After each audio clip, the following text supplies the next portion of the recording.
Tu écoutes aujourd'hui Un mot à la fois le podcast. Chaque histoire commence par un mot. Mais parfois, ce mot peut changer ta façon de lire ou même de voir le monde. Bienvenue dans Un mot à la fois. Si tu crois que lire c'est ennuyeux ou que tu ne sais pas par où commencer, ce podcast est fait pour toi. Je suis Rianne et chaque vendredi en quelques minutes, je t'emmène découvrir des livres intrigants, des coulisses d'écriture, l'expérience des acteurs du livre et des histoires qui ne te laisseront pas indifférente, un mot à la fois.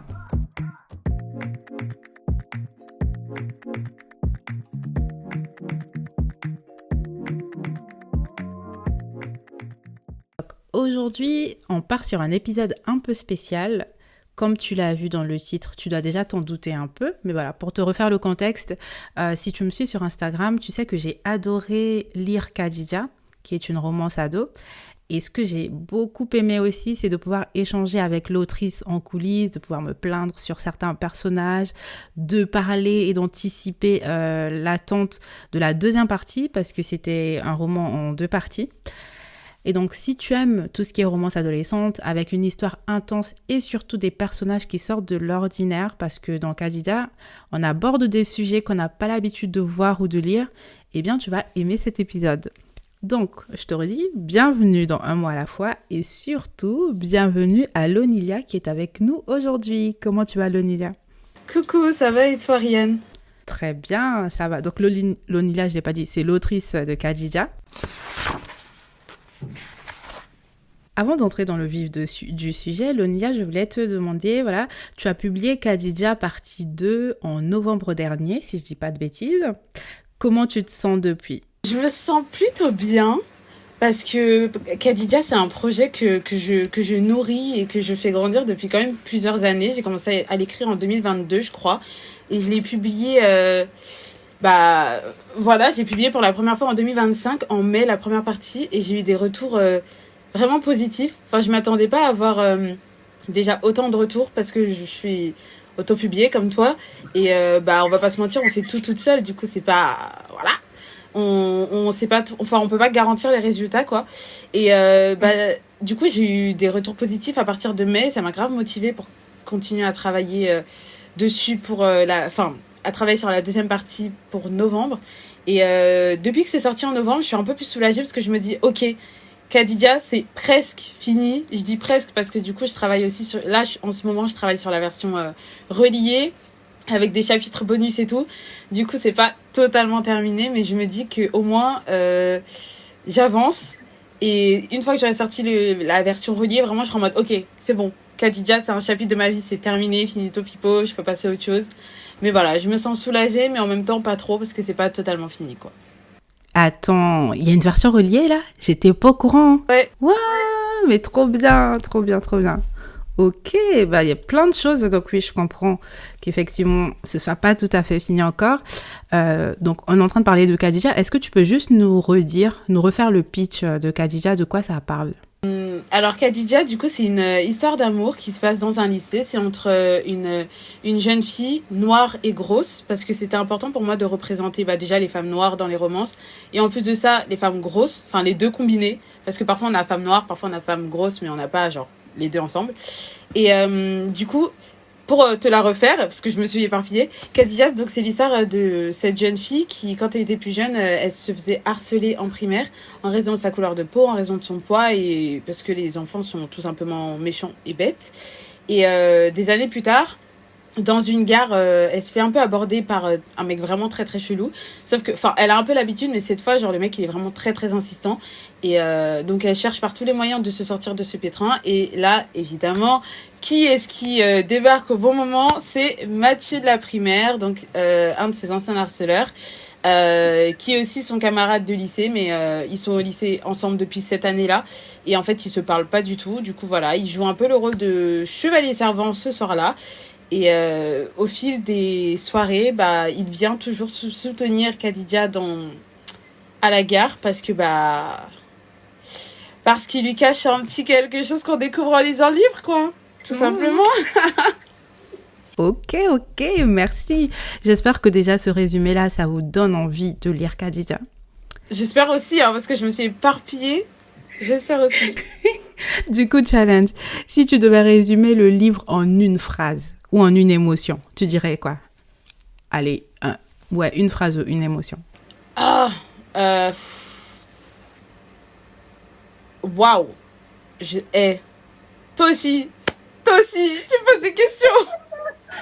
Je dirais que, en une phrase, un amour qui répare et rassemble. J'en sais rien, un amour qui répare et rassemble. J'ai sorti ma carte, la chat GPT, je sais pas.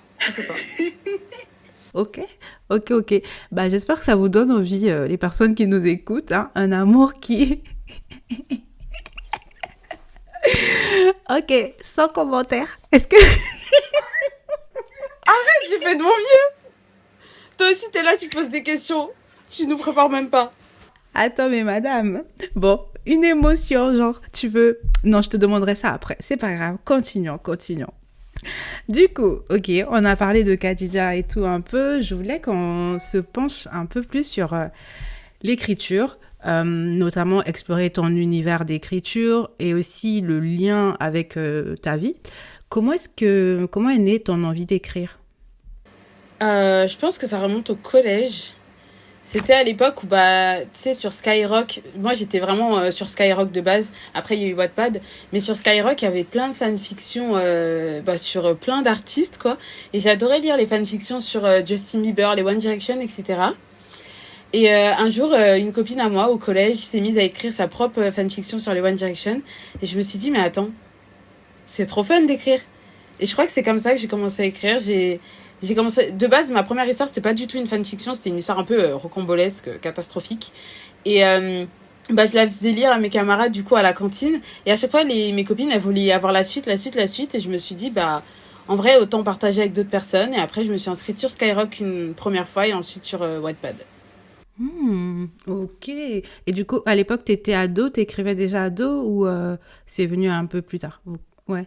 Ouais, j'écrivais vers 14... Enfin, j'ai commencé à écrire vraiment, je pense, vers 14 ans. 13-14 ans. Ok, trop bien. Donc, Khadija, c'est pas du tout le premier texte que t'écris, mais est-ce que c'est le premier que tu publies?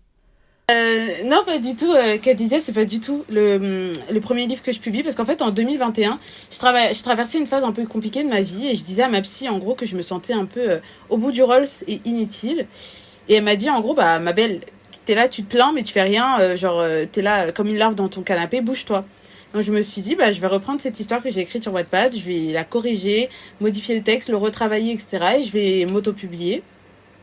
Et donc en 2021, j'ai sorti mon tout premier livre qui s'appelle Silent Girl. Et là, en ce moment, il est retiré de la vente parce que je veux le retravailler une dernière fois pour pouvoir vraiment sortir quelque chose de plus quali et de plus cohérent, quoi. Ok, bien. En vrai, ces réponses, elles m'intéressent aussi par rapport à toi. Je peux te relancer les questions ou pas? Oui, si, vas-y, si tu veux. C'est une discussion. Hein. Ok, bah toi et toi? Attends, du coup, c'est quoi la question? La première question, c'est comment est née l'écriture pour toi? Et ensuite, la deuxième question, c'est est-ce que Le Goût du silence est ton tout premier roman? Oui, alors pour répondre à ta question aussi, moi mon envie d'écrire est née de... J'avais pas envie d'écrire spécialement de base. Moi j'étais vraiment une lectrice, donc je lisais beaucoup et j'avais jamais imaginé pouvoir écrire quelque chose un jour. Jusqu'à ce que j'ai eu l'idée d'écrire Le Goût du silence, qui à l'époque n'avait pas de nom. Et en fait, j'ai eu envie d'écrire cette histoire-là, et c'est ça qui m'a donné envie d'écrire. Donc je regardais une série avec ma mère, et il y a eu un élément dans la série qui m'a perturbée, un personnage notamment, et je me suis dit, mais attends, mais il est un peu taré ce monsieur.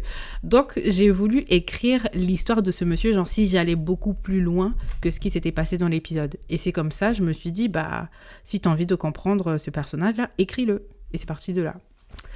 Et c'est quoi la série et c'est qui le personnage?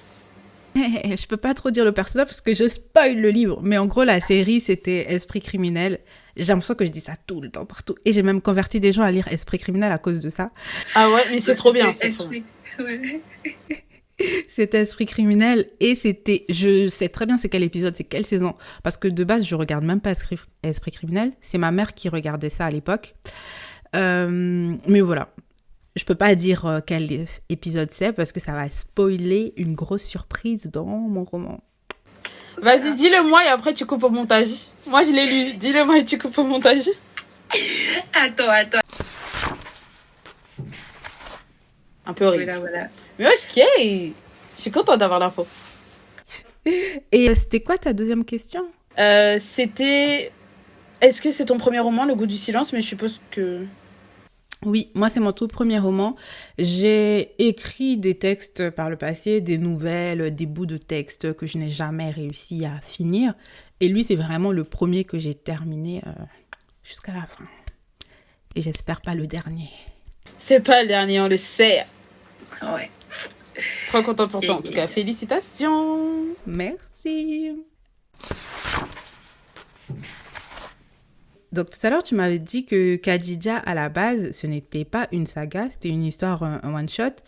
Et finalement, tu as décidé de poursuivre ça en saga. Donc comment est née l'idée de créer cette saga? Alors, effectivement, de base, Khadija, ça devait juste être un seul livre. Et déjà, comment Khadija est née? En gros, c'est un peu la honte. Mais quand j'étais dans mon ancienne école, j'étais en crush sur un vieux gars. Mais vraiment un vieux gars. Vraiment, en fait, je peux même pas dire à quel point il était vieux. Mais je me suis dit... parce qu'en fait, une pote à moi aussi, elle sortait avec un mec dans notre école. Mais genre, personne ne le savait. Genre, c'était en mode secret de ouf, en mode déguisement dehors et tout, machin. Et je me suis dit, attends, ce serait trop cool si je pouvais vivre une histoire un peu comme ça avec le vieux gars, là. Et je me suis dit... c'est trop la honte, hein. Et je me suis dit, mais attends... Autant le mettre en papier. Genre, Mathieu, c'est pas le mec. Khadija, c'est pas moi. Mais juste, c'est comme ça que j'ai eu envie d'écrire Khadija. Et voilà, c'est comme ça que c'est né. Et en gros, par rapport à la saga, c'est que de base, quand j'ai fait la première correction, en corrigeant et tout, il y a un personnage dedans qui me faisait de la peine vers la fin. Il était là, on l'a laissé à l'abandon. Je me suis dit, oh, pauvre bichette, il mérite sa petite histoire d'amour. Et du coup, je me suis dit, bah vas-y, lui, je vais lui donner son histoire d'amour, nanana. Et quand j'ai fait une autre correction plus tard, pareil, il y a un personnage dedans qui me faisait grave rire. Je me suis dit, attends, lui, il est trop fun. Il est trop rigolo. Je veux aussi qu'il ait sa petite histoire d'amour. Et voilà, c'est comme ça que je me suis dit que j'allais écrire une petite saga sur 3 garçons différents qui trouvent l'amour de leur vie, en gros. Trop bien, c'est marrant parce que souvent les sagas dans les romances comme ça va être...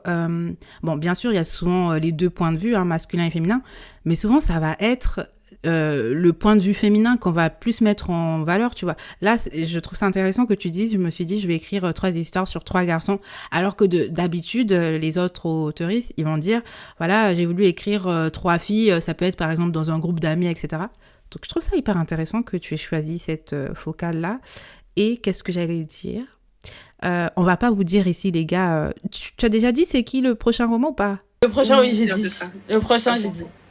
C'est Georges Casalegno. C'est un camarade du lycée de Mathieu et Khadija. Et en vrai, de vrai, tout à l'heure, quand je t'ai dit 3 garçons, c'est parce qu'en fait, c'est plus simple de dire les choses comme ça, vu qu'en soi, les 3 garçons apparaissent dans Khadija. Mais en vrai, de vrai, je me focus grave sur les filles. Mais c'est juste qu'elles n'ont pas de lien. Genre, pour le moment, la prochaine protagoniste, on la voit pas dans Khadija, ni celle d'après. Du coup, bah, c'est pour ça. Trop bien, trop bien, trop bien.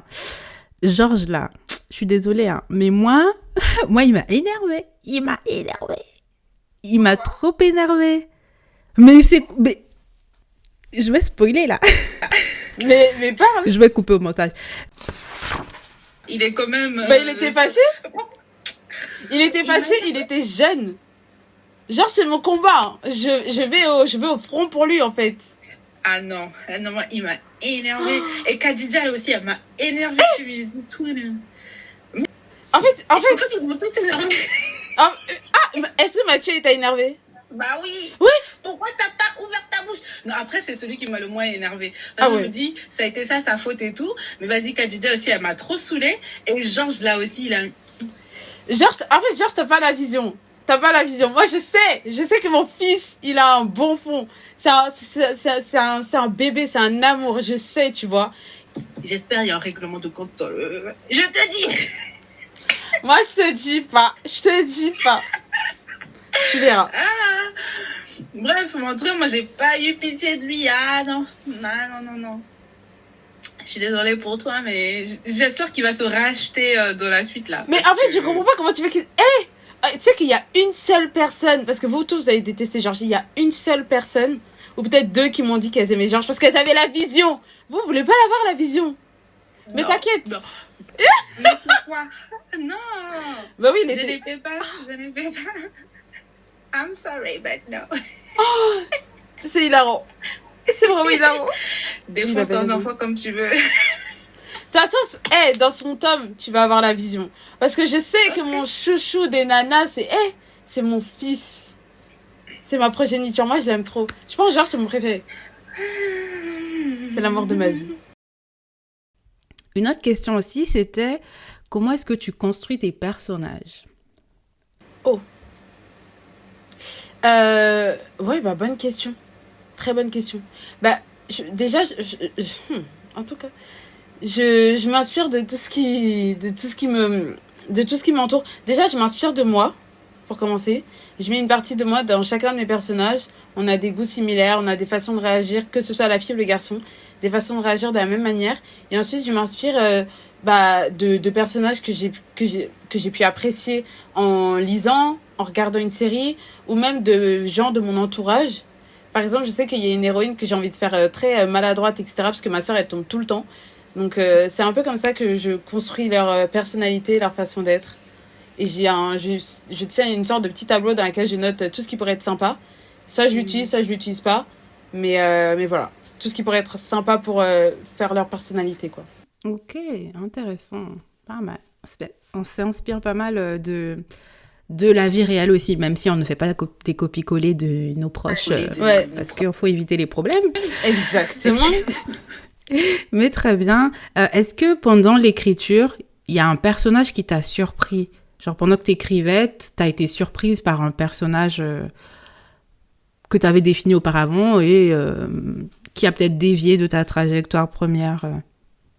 Bah, je sais qu'en écrivant, il y a des personnages... Enfin, là, en prenant le cas de Khadija, par exemple, il y a un personnage comme Léo, le meilleur ami de Mathieu, dans le livre, qui m'a un peu surpris parce qu'en fait, je me suis rendu compte qu'il était de bons conseils.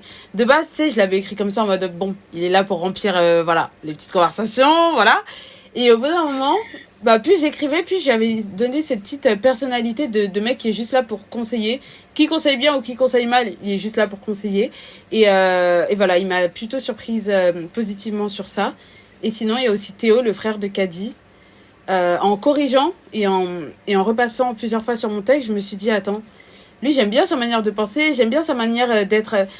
même sans m'en rendre compte, je me suis rendu compte, je l'ai fait très renfermé, qui s'ouvre une fois qu'il connaît les personnes et qui lâche des pics assez facilement. Enfin, un personnage un peu rigolo, quoi, finalement. Bien. Et toi? Bien. C'est marrant, ça me fait penser, moi aussi, quand j'écrivais, il y a un personnage qui s'appelle Patrick, là, qui est ami avec Marisa, mon héroïne. Et en fait, je pensais pas qu'il allait être aussi important. Pour moi aussi, c'était ça. Je voulais pas de personnage faire valoir, mais je me disais, voilà, il y a déjà Apple qui est là, qui est la meilleure amie. Et que Patrick, c'était vraiment le petit ajout, la petite touche. Et en fait, en écrivant, bah, il m'a surpris, tu vois. Il a même aidé Marisa à débloquer une situation, alors que de base, le gars, on devait le voir dans deux scènes, quoi. Donc, ouais, c'est trop bien je trouve, quand on écrit, en fait, et que nos personnages, après, ils font leur vie, quoi. Et ils nous apprennent des choses, même t'es là, ah, d'accord, bon, si tu veux. Mais Patrick, il était trop chou, je l'aimais trop, c'était un de mes préférés. Ah ouais, tu vois, mais t'es pas la seule à me dire ça. Il y a plein qui m'ont dit, ouais, j'ai trop aimé l'amitié avec machin. Moi, j'étais là, mais le gars, on le voit pas beaucoup, hein. Mais genre, waouh, ok. Wow, il a son petit impact. J'accepte. Tu sais qu'à un moment, j'ai cru que c'était lui, hein. Vraiment, j'ai cherché partout. Vraiment, j'étais partout, je mode. Tous les membres. Vraiment, j'ai cru que c'était lui. Ah là là. Et ok. Sur le fait, je voulais aussi faire une aparté sur le fait que tu écrives de la romance ado.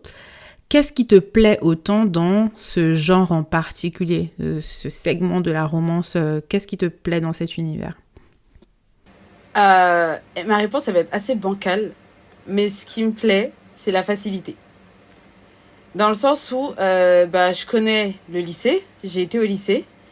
J'ai regardé tellement de films, tellement de séries qui se passaient dans l'univers lycéen, genre À tous les garçons que j'ai aimés, même PLL. Enfin bref, toutes mes séries, ça se passait tout le temps au lycée. Donc en fait, c'est vraiment un univers que je maîtrise et qui me fait pas trop peur. Et c'est vrai que avant, quand j'écrivais sur Wattpad, je m'en fichais de pas connaître les choses. Vraiment, je balançais tout ce que je voulais balancer et fin de l'histoire. Mais maintenant que j'écris dans un but de me faire d'être publié, que ce soit en maison d'édition ou en autopublication, j'ai tellement peur de pas bien faire les choses que je suis vraiment focus dans ce truc de facilité.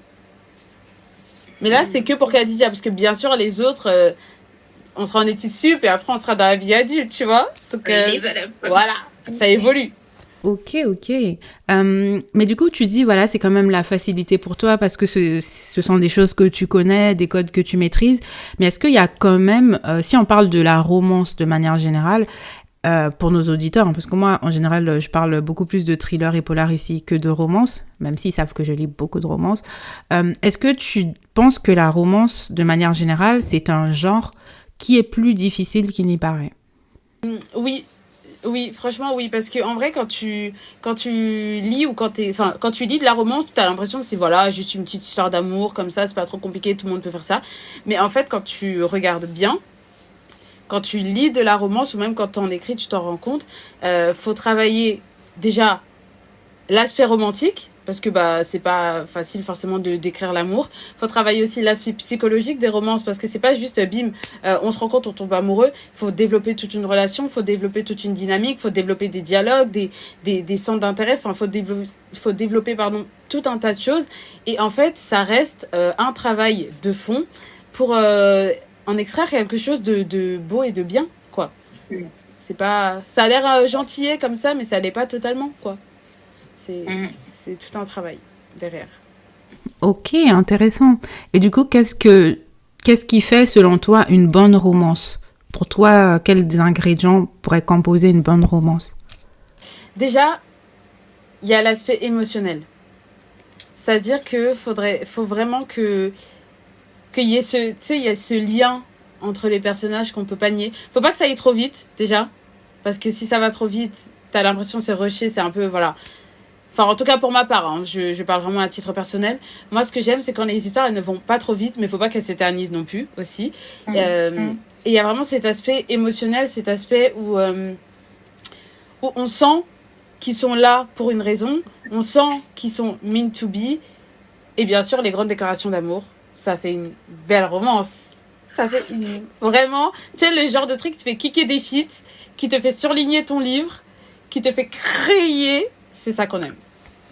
Aïe. Les gars, si vous écoutez cet épisode-là, ou vous écoutez cet épisode, écoutez bien. On va vous convertir à la romance ici aussi. Ah oui, parce que la romance, c'est doux. Moi, je sais pas pourquoi les gens... Non, faut lire de la romance. Ça met du baume à vos vies, à vos cœurs, de la joie dans vos vies. Je sais pas, c'est trop bien. Okay. Mais c'est piégeux. Parce que quand t'es là, tu vois des mecs de romance, ils sont parfaits. Des hommes fictifs, t'es là, oh my god, j'aimerais la même chose. Tu sors dehors, c'est la jungle. Ça te choque. Pitié, je peux pas. Tu sais, tu peux pas. Je pense à ton trauma là. Lequel, le militaire ou un autre encore? Attends, il y a le militaire et le prof de maths. Le prof de maths. Mais ma hantise, le prof de maths. C'est la jungle. C'est la jungle. Bon, ne ravivons pas le mauvais souvenir. Il n'y a pas que des Mathieu dehors là. Ouais, je te jure. Hein. J'allais donner un personnage. Il y a des. Donne-moi un personnage. Tom Scavo. Voilà, dehors il y a des Tom Scavo. C'est ça. Oh waouh! Ouais. Oh waouh! Non mais Tom, pardon, mais waouh! Mais lui, je le souhaite à personne. Moi, je le souhaite à ma pire ennemie, d'accord? Je le souhaite à ma pire ennemie. Mais au moins, il aime Linette. On peut pas lui enlever ça. Ouais, mais vas-y, il aime Linette. Tom Scavo. Ceux qui ne savent pas qui c'est Tom Scavo, c'est dans Desperate Housewives. Et c'est le mari de Linette, une des femmes qu'on suit dans Desperate Housewives. Et c'est un cas. Désespéré, vraiment un cassos. Ah ouais, non, vraiment, non. Je le souhaite à personne, celui-là. Ok. Tout à l'heure, tu as parlé de Wattpad. Et aujourd'hui, tu écris, tu as publié ton roman toi-même. Tu dirais quelle est la différence entre le fait d'écrire et publier sur Wattpad et voilà, là, d'être dans une démarche d'autrice auto-éditée? Déjà pour moi, je parle à titre personnel parce qu'il y a plein de personnes sur Wattpad qui ont fait leurs recherches avant d'écrire. Mais pour moi, c'est... Il y a... En fait, vu que j'ai envie d'être publiée et j'ai envie d'être lue par des personnes autres que mon cercle restreint, il y a ce travail d'écriture que je mets plus... Enfin, de recherche, pardon. Ce travail de recherche que je prends plus à cœur parce que j'ai pas envie de dire n'importe quoi, j'ai pas envie de faire n'importe quoi, j'ai vraiment envie de faire quelque chose de carré. Et sur Wattpad, là où tu peux facilement aussi illustrer tes images, parce que tu avais la possibilité de mettre des photos, etc. dans ton texte, dans un livre papier que tu veux publier, tu as moins cette possibilité-là. Donc, il y a tout un travail aussi d'écriture, de transmission d'émotions, de transmission d'éléments sur tout ce qui décore ta scène et bien sûr la mise en page. Voilà, parce que surtout quand tu es autopublié et que tu dois vraiment tout faire, mais la mise en page pour que ce soit agréable à lire pour les personnes qui te lisent. C'est à toi de choisir ta police, c'est à toi de choisir ta taille, etc., etc. Là où sur Wattpad, vraiment, c'est la police c'est la même pour tout le monde. Et il n'y a pas vraiment un travail de mise en page de fond en comble à faire derrière. Ouais, c'est vrai. Ok. Et du coup, aujourd'hui, tu es en auto-édition. Je sais que tu as fait un pas vers l'édition à un moment donné. Demain, qu'est-ce que tu aimerais faire? Est-ce que tu veux rester autrice auto-éditée? Est-ce que tu aimerais être publiée en maison d'édition? Pourquoi? Qu'est-ce que tu prévois? En vrai de vrai, honnêtement, ce que j'aimerais, ce serait être publiée, évidemment. Parce que déjà, le fait d'être publié, ça t'enlève pas mal d'épines du pied. Et en plus de ça, ça te permet d'avoir une plus forte visibilité. Surtout quand tu as un tout petit auteur indépendant, là où il y a 15 000 livres qui sortent par jour. C'est un peu compliqué de te démarquer. Mais ce qui me fait un peu peur, c'est qu'en maison d'édition, t'as pas ta liberté sur tout. Alors que en auto-édition, tu choisis ce que tu veux écrire, tu choisis ce que tu veux publier. On a bien vu malheureusement le cas avec Jessie Ariane, ou Oriane, ou je sais plus comment elle s'appelle. Mais voilà quoi. Bien sûr, j'aimerais être publiée à la fin. Mais c'est vrai que l'auto-édition, c'est quand même bien cool sur plein d'aspects. Ouais, c'est vrai. Mais comme tu dis, en fait, faut peser le pour et le contre des deux. Et en plus, maintenant, aujourd'hui, il y a des auteurs, des auteuristes hybrides qui font les deux, qui pour certaines œuvres, ils sont en auto-édition et d'autres en maison d'édition, ou bien ils gardent les droits sur la version numérique et du coup, ils auto-éditent et la version papier est en maison d'édition. Aujourd'hui, on peut faire plein de trucs. Ça, c'est plutôt cool, je trouve. Toi, si t'avais le choix, tu ferais quoi? Je t'avoue que j'aime beaucoup l'auto-édition, mais comme toi, je vois vraiment les limites, en fait, notamment sur tout ce qui est visibilité. Ça demande, je trouve, perso, ça demande 2 fois plus de travail encore qu'un auteur publié, notamment pour faire ta promotion. Tu dois chercher des salons, tu dois chercher... Là, en ce moment, je suis en train de réfléchir, je procrastine, c'est pas bien, mais je suis en train de réfléchir à être présente en librairie. Et je sais que par chez moi, il y a certaines librairies qui acceptent. Donc, j'ai commencé à... Ouais, ça, c'est trop cool. J'ai commencé à récolter des coordonnées, là. Je vais faire un mail avec un dossier presse, etc. pour me présenter. Mais tu vois, tout ce travail, en fait, tu le portes tout seul, quoi. Alors qu'en maison d'édition, t'as déjà ça qui est fait. On t'appelle pour te dire « Hey, à tel salon, à telle date, t'es dispo ?» Et tu viens. T'as rien à ramener en plus. T'as même pas de bouquin.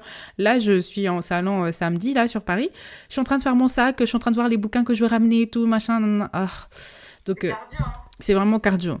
C'est très cardio. C'est excitant et en même temps, il faut connaître les inconvénients et les accepter. Donc, demain, je pense que je pourrais faire de l'édition traditionnelle sur certaines de mes œuvres. Voilà, j'ai pas envie de faire sur tout parce que comme toi, j'aime bien avoir cette liberté-là de pouvoir décider de tout sur mon œuvre. Et de pas dépendre aussi des délais. Parce que moi, les délais en maison d'édition, ils me rendent de zinzin. Je me dis, mais je comprends ces délais. Mais n'empêche que c'est trop. Donc, voilà. On arrive bientôt sur la fin de notre interview. Mais avant, j'aimerais bien que tu nous emmènes dans les coulisses de ton écriture. Et notamment à quoi ressemble une journée d'écriture pour toi ou une session d'écriture? Parce que voilà, on est autrice, mais on a aussi d'autres choses à faire à côté, donc on n'écrit pas forcément tous les jours, mais à quoi ressemble une session d'écriture pour toi? Alors, moi, une session d'écriture, c'est soit tout, soit rien. On va prendre un exemple de tout. C'est le soir, dans mon lit, j'écris tout ce qui me passe par la tête. Et parfois, je peux le faire en musique. D'ailleurs, je découvre des pépites musicales grâce à ces petites séances en musique. Mais voilà, c'est ça. J'écris. Surtout pendant les vacances, en fait, quand j'ai du temps et que je me dis, voilà, je peux m'étaler, je peux écrire longtemps, je peux me coucher tard, non.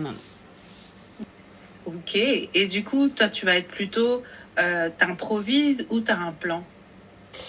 Ça dépend. Parfois, sur Khadija, je me souviens que parfois j'ai improvisé sur certains chapitres et d'autres fois, je me disais, dans ce chapitre, je veux qu'il se passe ci, je veux qu'il se passe ça.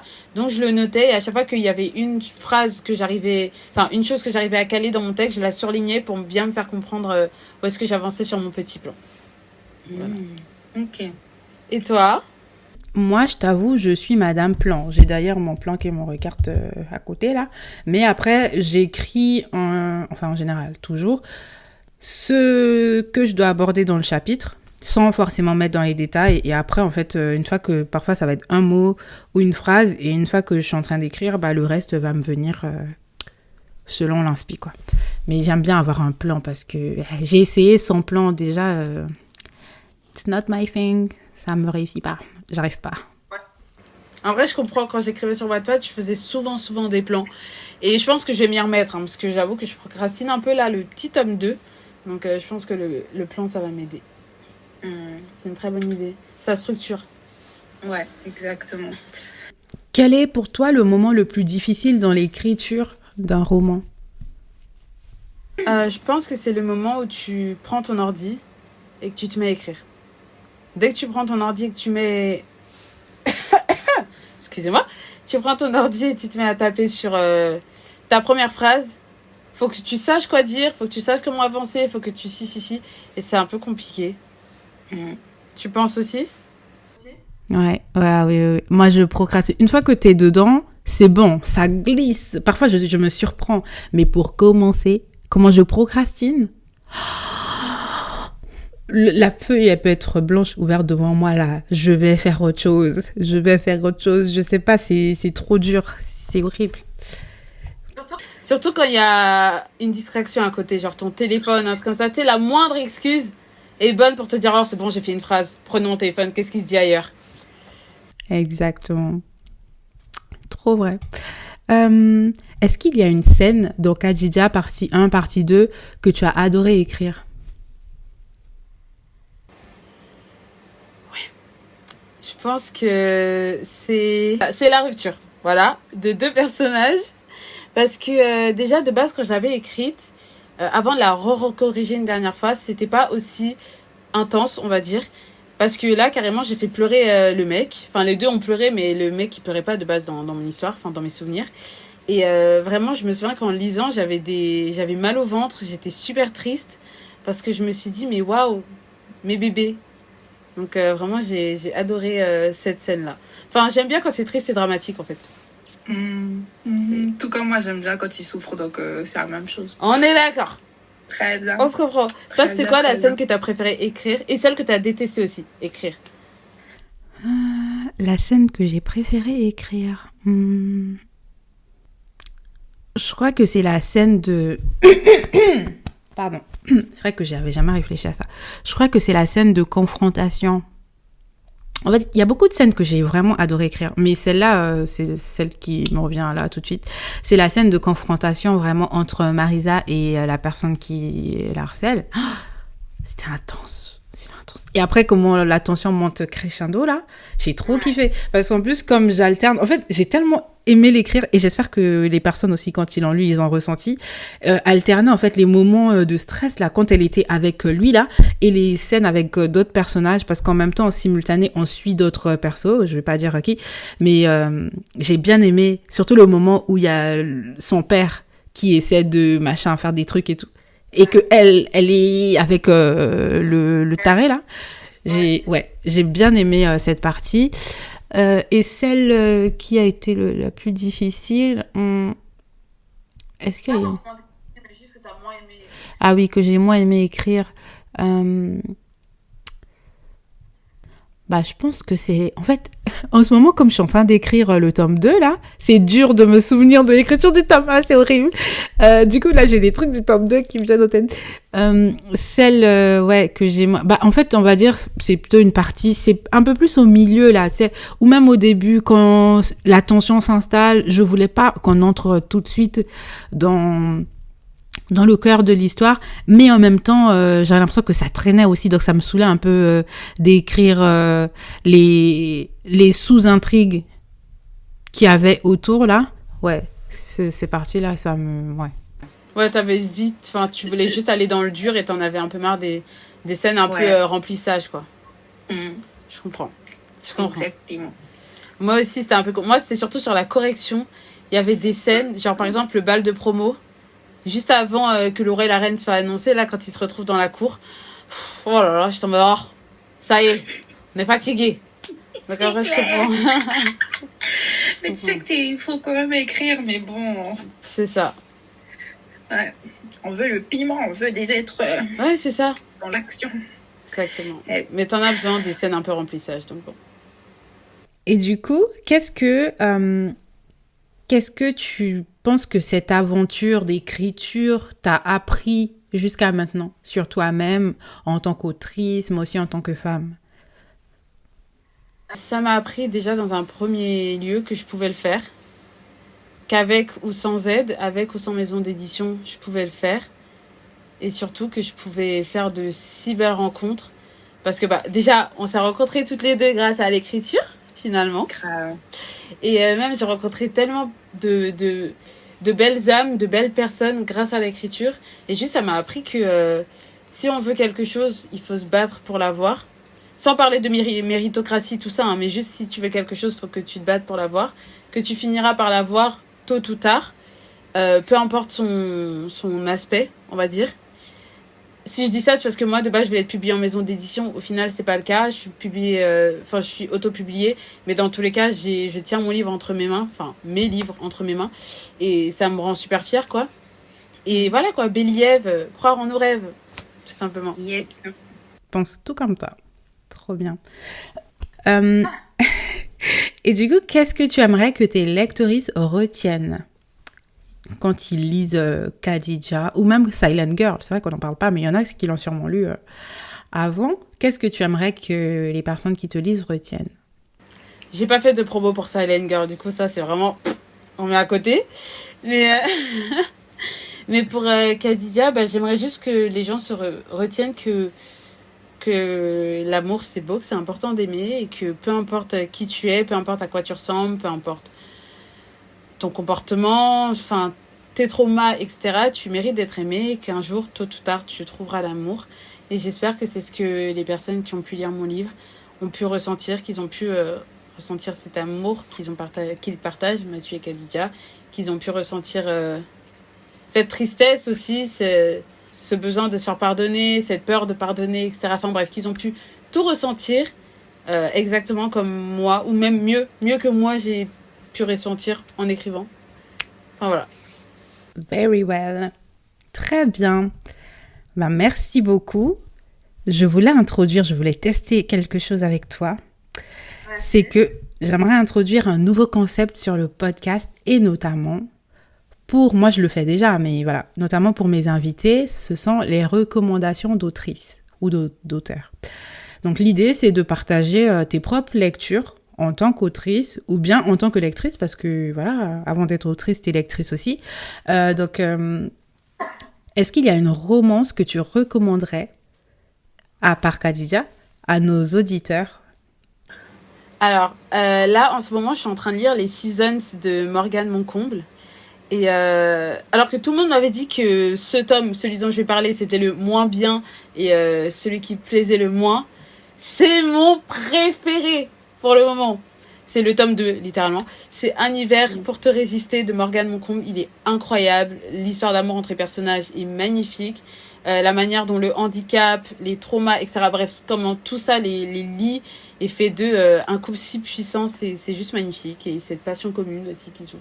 J'avoue, j'ai un peu de mal à accrocher avec le 3 parce que j'ai tellement aimé le 2 que j'ai du mal à sortir du patin, genre. Ok. J'ai lu le 1 et on en avait parlé brièvement. Et le 1, vas-y, ça m'a saoulée. J'étais là, mais pourquoi il y a autant de bruit sur ça? Et du coup, moi, je suis restée dessus. Je suis toujours bloquée. J'ai le 3 là. J'ai pas acheté le 2 encore et j'ai pas acheté le 4, mais j'ai le 3. Et je dois lire le 2. J'arrive pas. Ça fait plus d'1 an. J'arrive pas. Mais ça, moi, on m'a grave vendu le 2 comme un livre pas ouf. Donc vraiment, je l'ai lu, je me suis dit, je vais le lire comme ça et tout. Et vraiment, j'ai adoré, mais franchement, le 2, il est vraiment... J'ai tellement pleuré sur ce livre. Il est magnifique. Ah ouais. Ouais. Vraiment, je te le conseille.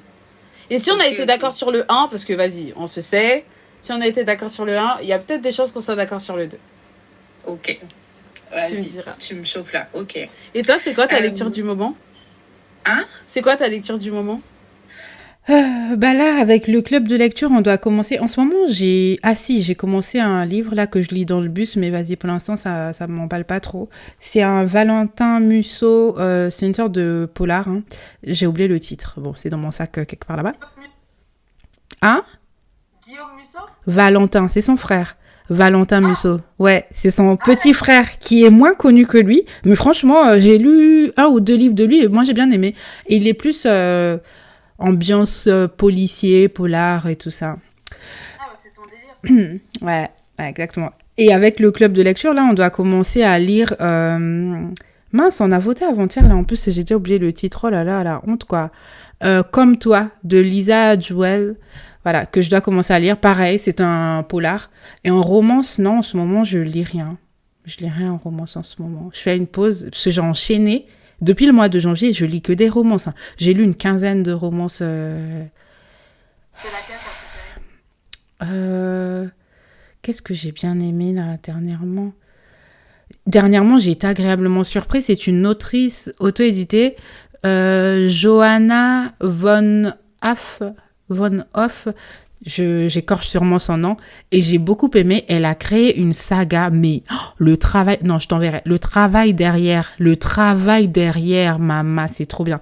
Elle a créé carrément un univers. Elle a créé un pays fictif. Un peu comme moi, j'ai fait, mais elle, c'est un autre level. Moi, je joue pas dans sa cour. Elle a créé un pays fictif en Afrique qui s'appelle l'Afrique australe. Elle a créé un background, genre il y a une guerre civile et tout. Et après, genre 10, 15 ans plus tard, ce qui se passe, machin. Et c'est un pays où, non, c'est incroyable.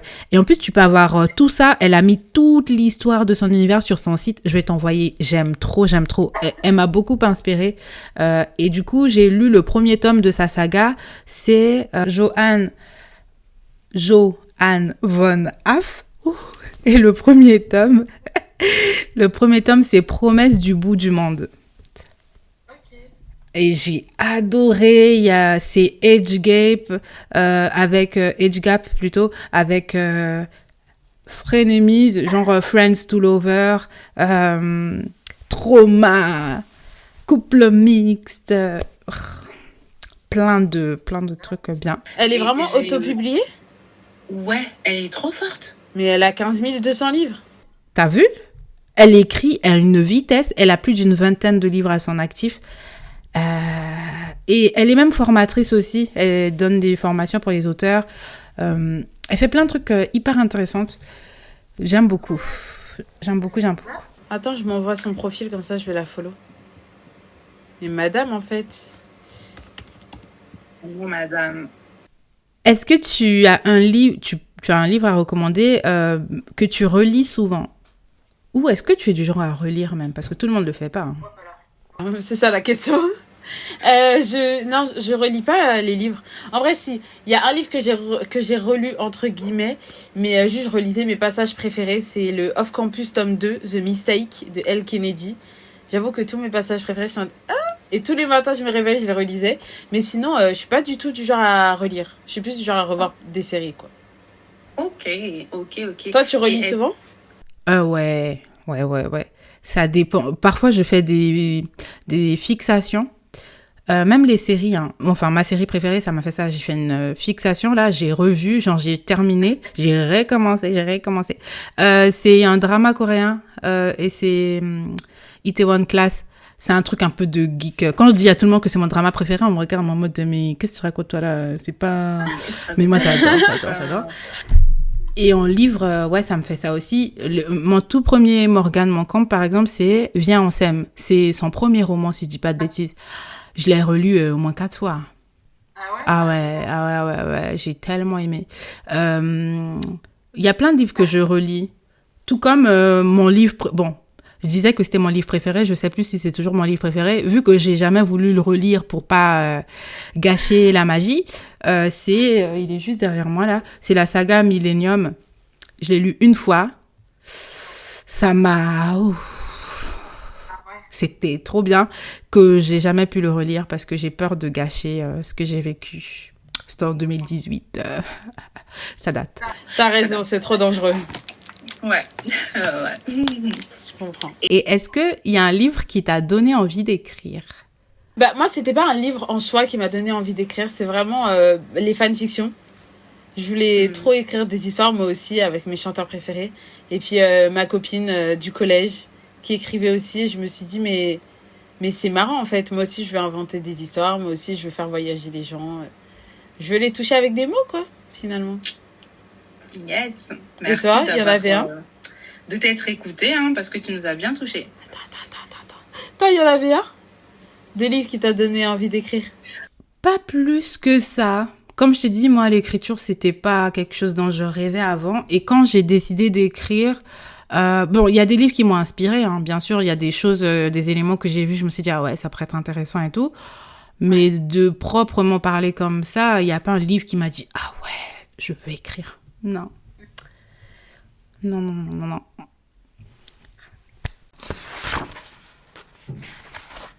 Bah écoute, on arrive à la fin de cet épisode.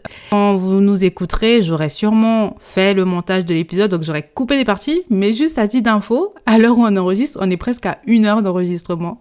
On a 57 minutes 50. Mais en tout cas, merci Lonilia de t'être prêtée au jeu. Merci à toi, Ariane. Oui. Merci d'avoir écrit et partagé Khadija et ton histoire avec nous aujourd'hui. Donc, Lonilia est sur Insta et TikTok. Je vous laisse toutes les infos dans la description de l'épisode. Elle a également un site internet sur lequel vous pouvez avoir accès à ses livres qui sont aussi présents sur Amazon.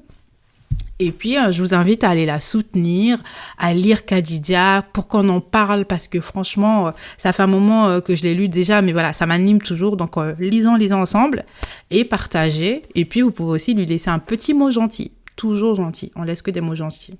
Beaucoup d'amour, beaucoup d'amour. Merci beaucoup en tout cas. Merci d'avoir écouté cet épisode.